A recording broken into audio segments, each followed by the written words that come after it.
اسلام بڑا شائستگی کا، تہذیب کا، معتدل اور خوبصورت دین ہے۔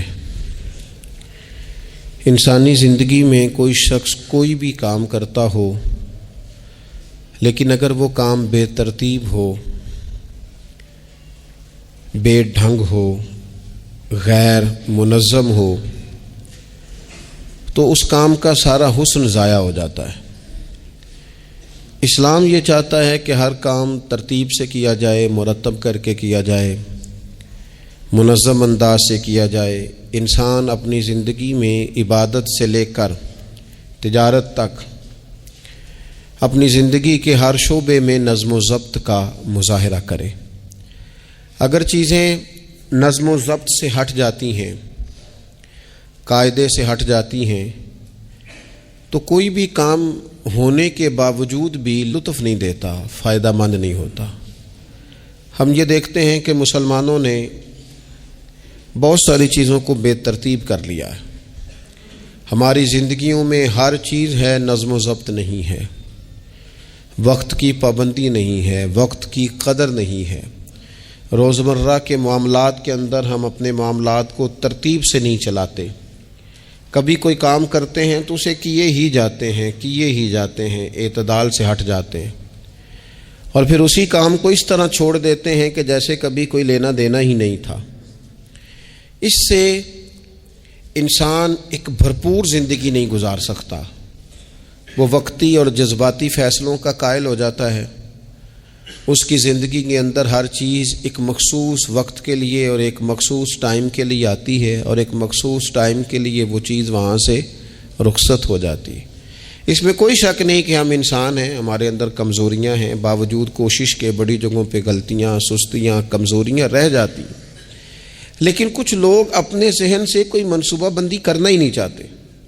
ہو جائے گا، اللہ کرم کرے گا، اللہ بڑا مہربان ہے۔ بھئی یہ ساری باتیں ٹھیک ہیں، لیکن اسی کریم رب نے کہا ہے صبح اٹھو، اسی کریم رب نے کہا ہے کہ وقت پر نیند پوری کرو، اسی کریم رب نے کہا ہے کہ ان الصلاۃ کانت علی المؤمنین کتابا موقوتا، فرمایا بے شک نماز مسلمانوں پر مقررہ وقت پر فرض ہے۔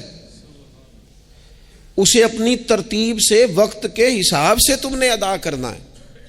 یہ نہیں ہو سکتا کہ تم کہو جی میری آنکھ 9 بجے کھلتی ہے تو میں فجر 9 بجے پڑھوں گا، اس کا ٹائم 6 بجے ہے تو تمہیں 6 بجے ہی فجر پڑھنی پڑے گی۔ اپنے مقررہ وقت پر چیزیں جب تک نہیں رہیں گی تب تک رضا الہی کا حصول بھی ممکن نہیں ہوتا۔ ہم چونکہ غیر منظم زندگی گزارتے ہیں، بے ترتیب زندگی گزارتے ہیں، تو اس لیے بہت سارے کام جو کرنے کی ہم پوزیشن میں بھی ہوتے ہیں وہ کام بھی ہم سے ہو نہیں پاتے۔ ایک تو بہت سارا مسئلہ لوگوں کا یہ ہے کہ کل کر لیں گے، انشاءاللہ ہو جائے گا، آپ دعا کریں ہو جائے گا، آپ فکر نہ کریں ہو جائے گا۔ اس کا معنی کوئی نہیں نا، اس کا مطلب کوئی نہیں۔ آپ کیا کہہ رہے ہیں؟ آپ کہیں میں نے شروع کر دیا ہے، اب دعا کریں۔ آپ یہ کہیں کہ میں نے پوری کوششیں لگا دی ہیں، آپ اچھی امید رکھیں اللہ سے، لیکن آپ سٹارٹ ہی نہیں کر رہے اور آپ کہہ رہے ہیں دعا کریں۔ یہ کیسے ہوگا؟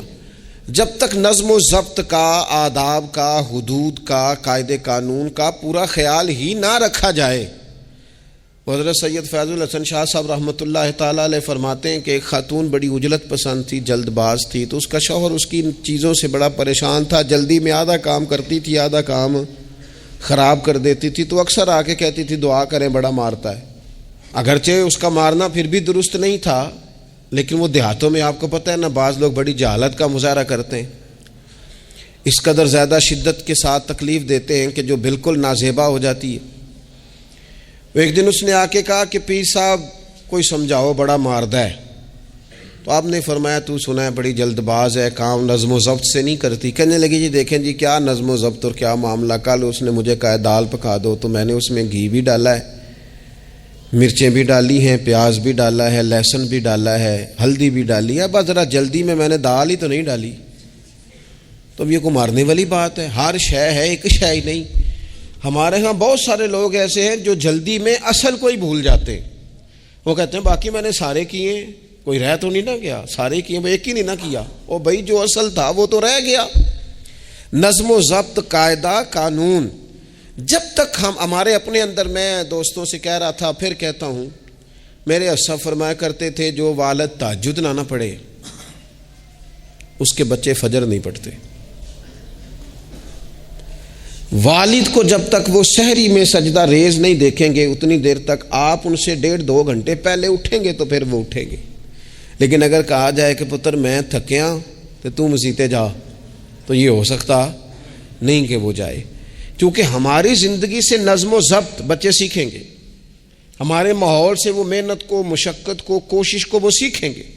اگر ہم اپنے ماحول میں نظم و ضبط نہیں لائیں گے تو آنے والی نسل کے اندر نظم و ضبط منتقل ہو سکتا، تو اس کے منتقل کرنے کے لیے ضروری ہے کہ پہلے ہماری زندگی کے اندر نظم و ضبط۔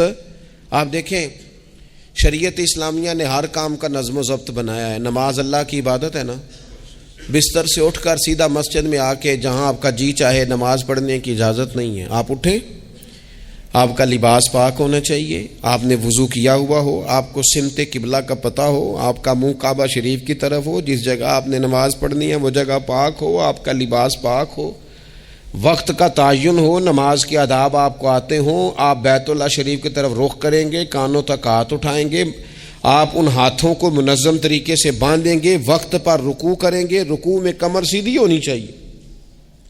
آپ رکوع سے اٹھیں گے تو ایسے نہیں کہ کوئی بات نہیں اللہ قبول کر لے گا، جب تک آپ کی کمر پوری ٹھیک نہیں ہوتی رکوع سے اٹھتے وقت آپ کی نماز مکمل نہیں ہوتی۔ آپ سجدے میں جائیں گے تو پیشانی جمنی چاہیے، ناک جمنی چاہیے، آپ کے پاؤں کی انگلیاں زمین پر لگنی چاہیے۔ آپ جب تک پوری ترتیب سے نماز نہیں پڑھتے، رب کی عبادت ہے نا، کریم بھی بڑا ہے نا، مہربان بھی بڑا ہے نا، غفور بھی بڑا ہے، لیکن اگر مرتب طریقے سے نہ پڑھو تو وہ تو نماز قبول نہیں کرتا۔ نبی پاک صلی اللہ تعالی علیہ وسلم کے سامنے آ کے ایک شخص نے نماز پڑھی، عبادت کی ہے، آیا ہے، جھکا ہے، لیکن عبادت بھی بے ترتیبی نہیں، بے ڈھنگی نہیں، غیر مرتب نہیں، غیر منظم نہیں، ایسے نہیں کہ جیسے مرضی کر لی۔ اس نے آ کے نماز پڑھی تو حضور نے اس کو دیکھا اور نبی پاک علیہ السلام نے فرمایا تیری نماز نہیں ہوئی، دوبارہ پڑھ۔ اس نے دوبارہ پڑھی۔ یہاں تو لوگ ناراض ہو جاتے ہیں۔ ایک دفعہ طالب علمی کی بات ہے، میں ایک جگہ نماز کے لیے وضو کر رہا تھا تو ایک صاحب نے وضو کیا، بڑی جلدی میں آئے اور جلدی میں وضو کیا تو ان کا ایک ٹخنا خشک رہ گیا۔ تو میں نے ان کی خدمت میں بڑی، چونکہ بزرگ تھے، بڑے تھے مجھ سے، میں نے بڑی عرض کی، میں نے کہا وہ آپ کو خیال نہیں رہا، آپ کا ٹخنا خشک ہے۔ وہ کہتے ہیں مولویو لنگن نہ دیا آجے، دیکھو کو لنگ نہ جائے، تو سو قبول کرنی کہ اللہ نے۔ میں نے ان سے کہا آپ کیا کام کرتے ہیں؟ کہنے لگا میں کپڑا بیچتا ہوں۔ تو میں نے کہا اگر آپ کا 1000 روپے والا گز کپڑا ہو تو کوئی شخص کہ کوئی عرض نہیں، چل مہربانی کر 300 کا دے دیتے ہو؟ کہنے لگا نہیں جی ترتیب سے ہی بات چلے گی۔ تو میں نے کہا یہ بھی ذرا ترتیب سے ہی چلے گی، اللہ نے کہا ہے کہ اس طرح کر کے پڑھو تو پھر میں قبول کروں گا۔ تو اگر وہ رستہ ہی آپ نے اختیار نہیں کیا، نبی پاک علیہ السلام کے سامنے اس نے نماز پڑھی، حضور کے سامنے، نبی پاک رحمت للعالمین ہے نا، حضور سے زیادہ کو پیار کرنے والا تو نہیں نا۔ نبی پاک نے تو نہیں فرمایا چل میرے سامنے پڑھی ہے تیری قبول ہی قبول ہے، حضور نے فرمایا تیری نماز نہیں ہوئی، دوبارہ پڑھ۔ اس نے دوبارہ پڑھی، حضور نے فرمایا تیری نماز نہیں ہوئی، دوبارہ پڑھ۔ اس نے 6 پڑھی، 3 دفعہ پڑھی، پھر حضور کی بارگاہ میں آیا تو نبی پاک علیہ السلام نے فرمایا جب تو رکوع کرے تو صحیح کر کے رکوع کر، جب تو سجدہ کرے تو صحیح کر کے سجدہ کر، اور جب تو قیام میں کھڑا ہو تو ایک منظم طریقے سے کھڑا ہو۔ فرمایا اس اعتدال، اس نظم و ضبط سے، اس ترتیب سے نماز پڑھ، امید ہے خدا کے فضل پر کہ وہ تیری عبادت کو قبول فرمائے گا۔ نظم و ضبط ہی نہیں ہے۔ رمضان شریف کا روزہ بڑا مہربان ہے نا اللہ، اپنے بندوں کو کسی قسم کی کسی مشقت میں مالک ڈالتا نہیں، لا یکلف اللہ نفسا الا وسعہا۔ لیکن آپ یہ نہیں کہہ سکتے کہ میری آنکھ چونکہ صبح 9 بجے کھلی ہے تو مجھے تھوڑی شریعت گنجائش دے دے کہ میں تھوڑی سی روٹی کھا لوں پھر نہیں کھاؤں گا مغرب تک، یہ گنجائش نہیں ملے گی۔ نظم و ضبط ہے، ترتیب ہے، اس کا قاعدہ ہے، اس کے اصول ہے، اس کا ضابطہ ہے۔ سحری میں اٹھیں گے آپ، اگر آپ کی آنکھ نہیں کھلی ہے تو آپ کی اجازت چلی گئی، وقت ختم ہو گیا۔ آپ بے ترتیب ہوئے، آپ غافل ہوئے، آپ نے کیوں لمبی نیند کی، آپ کیوں وقت پہ نہیں اٹھے؟ زکوٰۃ ہے، آپ کو ٹائم دیا گیا ہے کہ اضافی رقم آپ کے پاس ہو، آپ کے اخراجات سے زیادہ ہو، کس منظم طریقے سے زکوٰۃ فرض کی گئی ہے، اور یہ وہ نظم و ضبط ہے جس سے بندے کو تکلیف نہیں ہوتی. یعنی آپ کی ضروریات سے زیادہ مال ہو، اس مال کی قیمت 7.5 تولے سونے کے برابر یا 52.5 تولے چاندی تک پہنچ جائے، پھر وہ کل پہنچی ہے تو آج زکوٰۃ فرض نہیں، اس پر سال گزر جائے، پھر بھی وہ سارا نہیں دینا، اس میں سے 2.5% دینا. نظم و ضبط سے اللہ تعالیٰ نے توفیق دی نا جب بیت اللہ شریف کا حج کرنے کی. تو میں واپس آیا تو مجھے ایک طالب علم نے پوچھا، اس نے کہا کہ اس کا خیال تھا چونکہ اللہ کے فضل سے ہم خانقاہی لوگ ہیں تو بعض لوگوں کا خیال ہوتا ہے کہ شاید کوئی بہت انوکھی بات اور انفرادی بات ملے گی، تو خانقاہ شریف میں یا طریقت میں یا اہل تصوف میں باتیں انوکھی نہیں ہیں، باتیں روٹین کی ہیں. بس وہ یہ کہتے ہیں کہ ذرا ان کو درد سے ان پر عمل کرو، اپنے دل میں اس کا نفاذ کرو، روح میں اتارو. تو مجھے کہنے لگے آپ نے الحمدللہ حج کر لیا. تو میں نے کہا میں نے حج کیا ہے تو میں نے یہ رزلٹ نکالا ہے کہ حج بندے کو نظم و ضبط سکھاتا ہے، مرتب کرتا ہے انسان کی زندگی کو. آپ کو 8 ذی الحج کی زور پڑنی ہے، آپ کو ہر صورت میں مینا میں، آپ کو 9 کو ہر صورت زوال سے قبل عرفات میں آپ کو زوال کا وقت میں وہاں پہنچنا چاہیے، آپ کو کچھ نہ کچھ ٹائم وہاں گزارنا ہے. ایک منظم ترتیب ہے کہ مغرب کے وقت نکل آؤ، وہاں آپ نے نماز نہیں پڑھنی، آپ آ کے عرفات سے نکلیں، مغرب عشاء کی نمازیں مزدلفہ میں پڑھیں. آپ کو 10 کی صبح کو جا کے کنکر مارنے ہیں، آپ یہ نہیں کہہ سکتے کہ میں جناب 2 دن پہلے یہ کام ختم کر لوں. مقررہ ٹائم پہ جو 9 ذی الحج کو میدان عرفات میں نہیں جائے گا اس کا حج ہو سکتا، کیونکہ یہ ایک نظم و ضبط ہے، دین نے قاعدہ بنایا ہے، قاعدے کے بغیر آپ یہ کام کر سکتے. میں مصروف ہوں جی، مجھے سفر کرنا ہے، میں نے قربانی کرنی ہے تو 10 کو نہیں کر سکتا، میں 8 کو کر کے چلا جاؤں تو جاؤ، اللہ قبول ہی نہیں کرتا. قربانی اپنے ٹائم پہ مقررہ وقت پر. نظم و ضبط پوری عبادات اسلامیہ میں آپ دیکھ لیں، نظم و ضبط ہے، اصول ہے، قاعدہ ضابطہ ہے. وہ ہمارے یہاں کچھ لوگ نا درویشی کی بنیاد پر بھی جہالت پھیلاتے ہیں، وہ کہتے ہیں جی اسی درویش لوگ ہیں جی، ہم کسی نظم و ضبط کے قائل نہیں. اس کا کیا معنی ہوا جی؟ وہ درویش تو تنظیمیں نہیں چلاتے، تو درویش کیا چلاتے ہیں؟ جہالت چلاتے ہیں. درویش ہی تو تنظیم چلا سکتا ہے، درویش ہی تو ادارہ چلا سکتا ہے، درویش ہی تو ایک منظم سلسلہ تعلیم آگے لے جا سکتا ہے، چونکہ اس کی زندگی میں نظم و ضبط ہوتا ہے، اس کی زندگی ایک پورے قاعدے کے مطابق مرتب ہوتی ہے، اس کی زندگی میں ٹائم ٹیبل پوری ترتیب سے ہوتا ہے. تو یاد رکھیے گا کہ نظم و ضبط ایک حسن ہے. آپ دیکھیے شریعت اسلامیہ کس طرح سے ہماری تربیت کرتی ہے. شریعت تو کہتی ہے باقی ساری چیزیں تو ایک طرف رہ گئیں، کسی کے گھر بھی جانا ہے تو نظم و ضبط سے جانا ہے. آپ کے بھائی کا گھر ہے، آپ کے دوست کا گھر ہے، آپ کا قریبی تعلق ہے، بغیر اجازت جا سکتے ہیں؟ دین نظم سکھاتا ہے. قرآن مجید فرقان حمید نے کہا یا ایھا الذین آمنوا لا تدخلوا بیوتا غیر بیوتکم حتی تستأنسوا وتسلموا علی اہلھا. کیا کرو؟ اگر کسی کے گھر جاؤ نا تو پہلے جا کے اجازت لو. یا ایھا الذین آمنوا، اے ایمان والو. کن سے کہا؟ صاحب. کسی کے گھر میں داخل ہونا ہے تو پہلے کیا کرنا ہے؟ اجازت لینی ہے. اہل خانہ کو سلام کرنا ہے، اور اگر وہ اجازت نہ دیں تو پھر ان کے گھر میں داخل ہے. نبی پاک علیہ السلام 3 دفعہ دستک دیتے تھے، اجازت نہیں ملتی تھی تو لوٹ آتے تھے. جھگڑا کیا ہے؟ یہاں عام لوگ ناراض ہو جاتے ہیں، کہتے ہیں میں ملنے گیا سا جی تو مینوں ٹائم ملیا سی، آپ کے ٹائم کا نہیں میں نے خیال کیا. جب تک آپ نظم و ضبط نہیں سمجھتے، ترتیب نہیں سمجھتے. آپ دیکھیں نا نبی پاک صلی اللہ تعالی علیہ وسلم کے گھر کھانا تھا صحابہ کا، صحابہ نے کھانا کھا لیا. تو بہت سارے لوگ ایسے ہوتے ہیں جو کھانا کھانے کے بعد بیٹھ جاتے ہیں، شادیوں پہ، بیاہ پہ آپ دیکھتے ہیں گپ شپ لگنے لگتی ہے، وہ دیر تک بیٹھے رہتے ہیں. تو وہاں بھی کچھ لوگ بیٹھ گئے، کوئی اچھی گفتگو، کوئی دین کی، کوئی خیر کی بات ہونے لگی. نبی پاک علیہ السلام 2-3 دفعہ تشریف لائے، ان کو دیکھا. یا ایھا الذین آمنوا لا ترفعوا اصواتکم فوق صوت النبی ولا تجہروا لہ بالقول. نبی پاک صلی اللہ تعالی علیہ وآلہ وسلم کی بارگاہ میں تو آواز اونچی نہیں کرنی، تم نے اس طرح چلا کر بات نہیں کرنی، اس طرح لوگ آپس میں کرتے ہیں. دھیما لب و لہجہ، یا ایھا الذین آمنوا لا تقولوا رائنا وقولوا انظرنا، لفظوں کے چناؤ میں احتیاط کرنی۔ وہ دیر تک بیٹھے رہے، بات چیت ہو رہی ہے، حضور دو ایک دفعہ آئے، واپس چلے گئے۔ اللہ تعالیٰ نے قرآن نازل کر دیا، فرمایا میرے محبوب کو تکلیف دیتے ہو؟ جب کھانا کھا چکو تو اٹھو، اب جاؤ، ختم ہو گئی دعوت، ٹائم مکمل ہوا، اب کوئی کام کرنے دو۔ میرے عزیز، اپنی زندگی میں یہ ماحول بنائیں، ان چیزوں کو لے کر کے آئیں جو چیزیں ہمارے لیے ضروری ہیں۔ اگر ہم یہ کام نہیں کریں گے تو پھر زندگی میں یا تو ہمارا وجود کسی کے لیے اذیت کا باعث بنے گا، تکلیف کا باعث بنے گا، یا ہمارا لب و لہجہ اس طرح کا ہو جائے گا کہ ہم باوجود محنت کے اس کا کوئی نتیجہ نکال سکیں گے۔ محنت ہو رہی ہے لیکن نظم و ضبط سے نہیں ہو رہی، بے ترتیب ہو رہی ہے، بے تکی ہو رہی ہے، تو بجائے زیادہ مشقت کے نتیجہ تھوڑا آئے گا۔ اس لیے نظم و ضبط اپنی زندگی میں، قاعدہ قانون۔ میرے رسول پاک علیہ الصلوۃ والسلام نہ لوگوں کو قانون توڑنے سے منع کرتے، حضور علیہ الصلوۃ والسلام لوگوں کو اطاعت امیر کا حکم دیتے، امیر کی فرما برداری کی بات سناتے، فرماتے اگر تمہارے اوپر نک کٹا حبشی غلام بھی امیر بنا دیا جائے جو کتاب اللہ کے مطابق تمہیں حکم دے تو اللہ کے محبوب فرماتے ہیں اس کی بات بھی سننا اور اس کی فرما برداری بھی کرنا، پیچھے نہ ہٹنا۔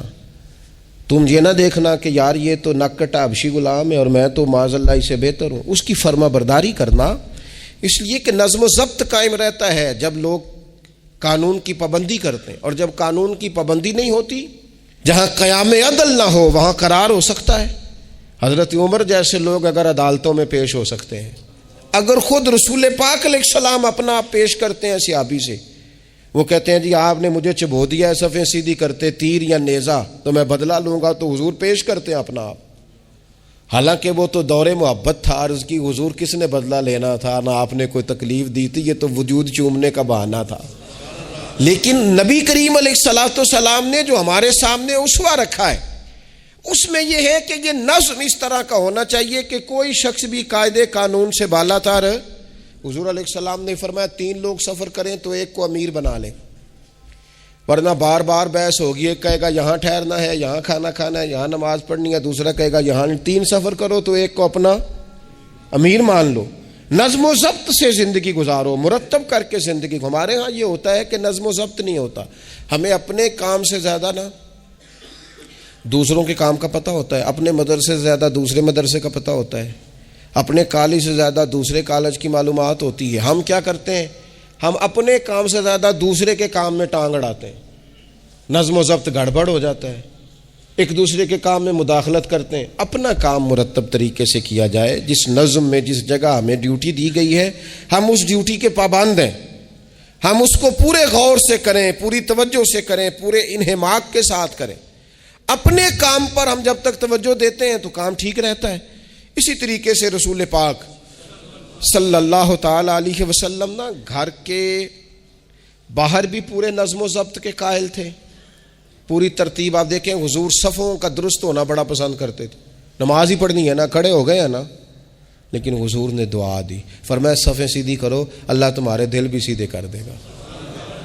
حضور نماز کی جماعت سے پہلے اعلان کرتے بھئی اپنی صفوں کو درست کر لو۔ حضور پسند کرتے کہ بالکل اس طرح مرتب ہو کے لوگ نماز پڑھیں، کوئی چیز بھی غیر مرتب۔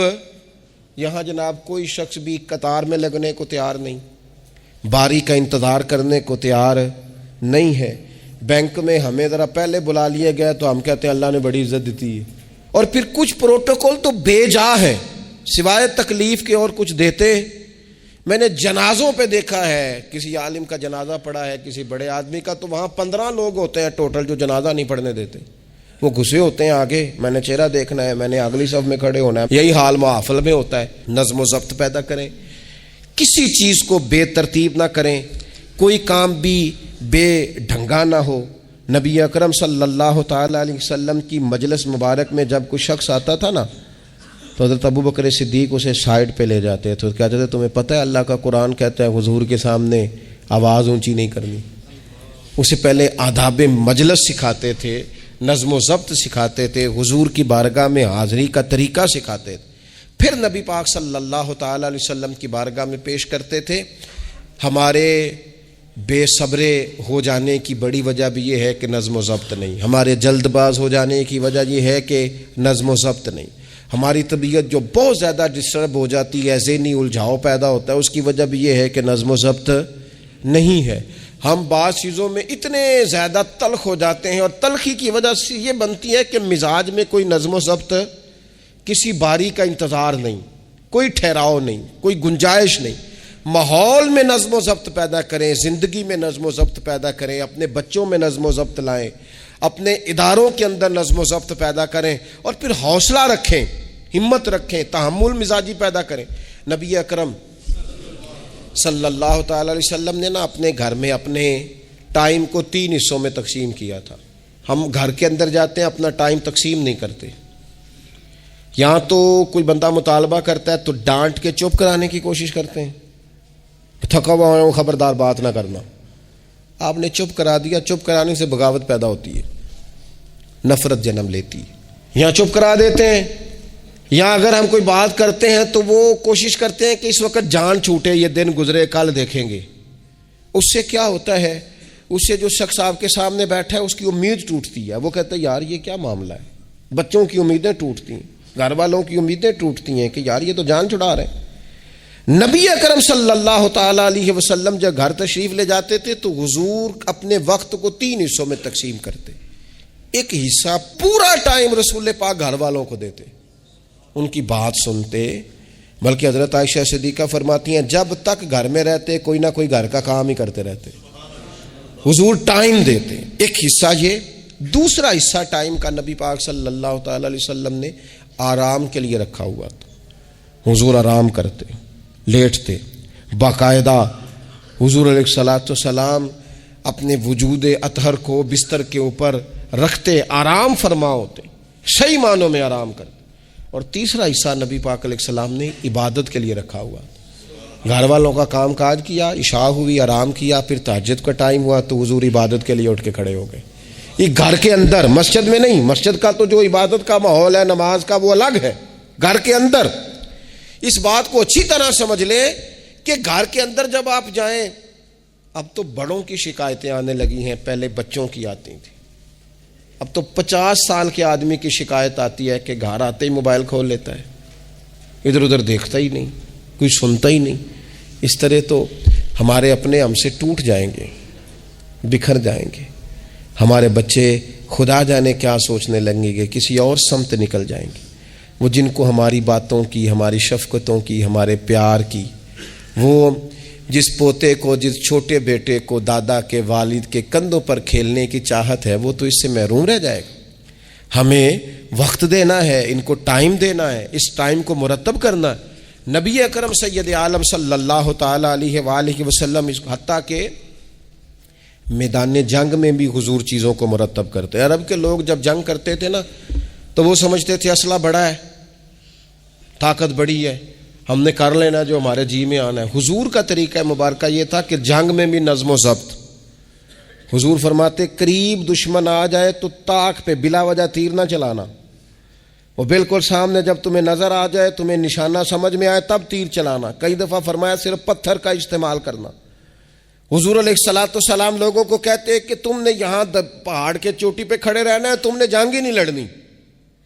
تم یہاں ہراول دستے کے طور پر پشت پہ کھڑے رہو, جب تک میں تمہیں حکم نہ دوں تم نے یہاں سے ہٹنا نہیں. این جنگ کے موقع پر بھی رسول پاک صلی اللہ علیہ وسلم نظم و ضبط کا مظاہرہ کرتے, ترتیب مقرر کرتے. آپ یقین کریں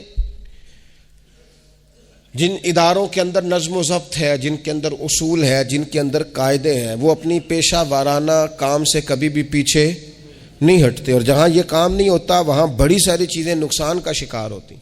این حالت جنگ میں بھی نبی اکرم نور مجسم صلی اللہ تعالی علیہ وسلم نظم و ضبط کا خیال کرتے. یہ جنگ احد میں نقصان ہوا تھا نا وقتی طور پر, اس کی وجہ بھی یہ بنی تھی کہ حضور نے جن صحابہ سے کہا ہٹنا نہ, ان سے اجتہادی خطا ہو گئی. انہوں نے سمجھ لیا کہ جنگ تو ختم ہو گئی ہے, وہ ہٹ گئے. ان کے ہٹنے سے نقصان ہوا, 70 لوگ شہید ہو گئے. اگر وہ نظم قائم رہتا جہاں حضور نے کھڑا کیا تھا تو کبھی یہ کام. نبی پاک صلی اللہ تعالی علیہ وآلہ وسلم اجتماعیت کی بات کرتے تھے, مل کے رہنے. اختلاف رائے ہو جاتا ہے لیکن ہمارے ہاں لوگ پتہ کیا کرتے ہیں، اندر رہ کے اختلاف نہیں کرتے، چھوڑ کے جا کے اختلاف کرتے ہیں۔ یہ مخلص نہ ہونے کی علامت ہے۔ جو لوگ مخلص ہوتے ہیں وہ اندر رہ کے رائے کے اختلاف کرتے ہیں، وہ کہتے ہیں یار میں چھوڑ کے تو نہیں نہ جا سکتا، میں ادھر ہی رہوں گا، جو کمزوریاں ہیں جو غلطیاں ہیں ان کو ہائی لائٹ کروں گا، رہوں گا۔ اسی لیے نبی پاک علیہ السلام کے صحابہ مختلف قسم کے مشورے دیتے تھے۔ تو سرور کائنات علیہ السلام اجتماعی نظم کی بات کرتے۔ ایک مقام پہ حضور نے صحابہ کو دیکھا کہ چھوٹی چھوٹی ٹولیاں بنا کے الگ الگ بیٹھے ہوئے ہیں، تو نبی پاک علیہ السلام نے فرمایا یہ شیطان تمہیں الگ الگ کرتا ہے، اور فرمایا جس طرح بکریوں کا بھیڑیا ہوتا ہے، انسانوں کا بھیڑیا شیطان ہے، جب کسی کو مجمع سے الگ کر لیتا ہے، حضور فرماتے ہیں جسے بھیڑیا بکریوں سے الگ کرتا ہے نا پھر اس کا شکار کرتا ہے، اور شیطان بھی جب تمہیں اجتماعیت سے الگ کر لیتا ہے، در مرشدہ چھڈی نہیں تے ہو جاویں گا روگی، جیڑی بکری اجڑوں وچھڑی او بگیاڑا جوگی، او بگیاڑا جوگی کھا جائیں گے، پھاڑ ڈالیں گے اسے۔ در مرشدہ چھڈی نہیں تے ہو جاویں گا روگی، جیڑی بکری اجڑوں وچھڑی او بگیاڑا جوگی، اسے تو لے کے چلا جائے گا۔ اجڑ پر، اجتماعیت پر کبھی بھی بھیڑیا حملہ، تو حضور صحابہ سے کہتے تھے بیٹھو تو ذرا مل کے بیٹھو، کسی جگہ تم بیٹھو تو اجتماعیت۔ بڑی مشہور حدیث ہے، چند لوگ جمعے میں کھڑے تھے تو حضور نے فرمایا بیٹھ جاؤ الگ الگ۔ بعض لوگ بڑے قائل ہوتے ہیں نا، تھوڑا سا جناب ہم نے ذرا ہٹ کے رہنا ہے، ہم نے تھوڑا سا الگ سے رہنا ہے، تھوڑا سائڈ پہ بیٹھنا ہے، تو حضور پسند نہیں کرتے تھے، فرمایا اکٹھے بیٹھو، مجمع کی صورت میں بیٹھو۔ بلکہ حضور علیہ السلام نے یہ تو اجتماعی نماز کا حکم دیا نا، فرمایا جس علاقے میں 3 مسلمان بھی بستے ہو نا وہ بھی باجماعت نماز پڑھیں۔ وَارْكَعُوا مَعَ الرَّاكِعِينَ، رکوع کرو پر رکوع کرنے والوں کے ساتھ، تنہا نہیں، مل کے اجتماع۔ آج کفر نے بھلا کیا کیا ہے؟ اس نے مسلمانوں کی اجتماعیت کوئی توڑا ہے، نظم و ضبط کوئی تو توڑا ہے۔ 57 اسلامی ممالک ہونے کے باوجود نظم و ضبط نہیں، اور وہاں ایک ملک ہے امریکہ، اپنی ریاستوں کو ساتھ ملا کے اس طرح گٹھ جوڑ کیا ہے کہ وہ سب پر بھاری ہوتا جاتا ہے معاذ اللہ۔ اگر نظم و ضبط، اور یہ ہمارے ہاں بھی نہیں ہے، روٹین میں چھوٹے چھوٹے اختلافات ہوتے ہیں لوگوں کے بیچ، لیکن ایک دوسرے کو ملنا پسند نہیں کرتے، سلام کلام پسند نہیں کرتے، نفرت کا اظہار۔ تو جب گلی محلوں میں نظم و ضبط نہیں، ٹولیاں بنی ہوئی ہیں، گروہ بنے ہوئے ہیں، چھوٹی چھوٹی باتوں میں لوگوں نے الگ الگ ماحول بنا دیا ہے، بلکہ بعض لوگ تو باقاعدہ بڑے ماہر ہوتے ہیں خاندان میں لڑائی کیسے کرانی ہے، محلے میں فساد کیسے ڈلوانا ہے، لوگوں کو کس طرح کر کے توڑنا ہے، کیا ایسا کام کرنا ہے جس سے کہ لوگ زیادہ سے زیادہ ٹوٹ جائیں۔ تو اپنی زندگی کے اندر، اپنے ماحول کے اندر، اپنی طبیعت کے اندر نظم و ضبط لائیں گے۔ بہت سارے لوگ ہیں جو خود بھی وقت ضائع کرتے ہیں، اگر کہیں چلے جائیں تو اس کا بھی پورا ہی وقت ضائع کرتے ہیں، پورا ٹائم، یعنی اس پہ کتنا پیسہ لگتا ہوگا، موبائل کا کتنا بل آتا ہوگا، ٹائم کتنا ضائع ہوتا ہوگا۔ اور پھر سناؤ، مثلاً کی سنائیے جی، اس کا کوئی معنی ہے؟ یعنی ایک صاحب کہنے لگے، انہوں نے کئی دفعہ مجھے کہا کوئی نویں تازی، میں چپ کر گیا۔ پھر فون پہ، اب بندہ خیر مہذب لگتا ہے اگر کہے چلو جی پھر ٹھیک ہے، وہ پھر کہ ان کو نویں تازی، میں کہا جی میں تو مولوی ہوں، تسی مینوں اخباری نمائندہ سمجھ لیا، نویں تازی تو آپ کسی اخباری رپورٹر سے پوچھیں، مینوں کی پتہ ہے نویں تازی کی ہے، میں تو چھوٹا سا آدمی ہوں، اپنے کام نویں تازی کا کی مطلب ہویا؟ یعنی اب اتنا آپ نے فون بھی ضائع، ٹائم بھی ضائع۔ حضرت صاحب ہور پھر سناؤ بھائی، تسی اتنے حضرت صاحب دے کول رہو نہ مہینہ تے کوئی کام کرو نال تاکہ تانوں اور بھی کوئی سنان۔ حضرت صاحب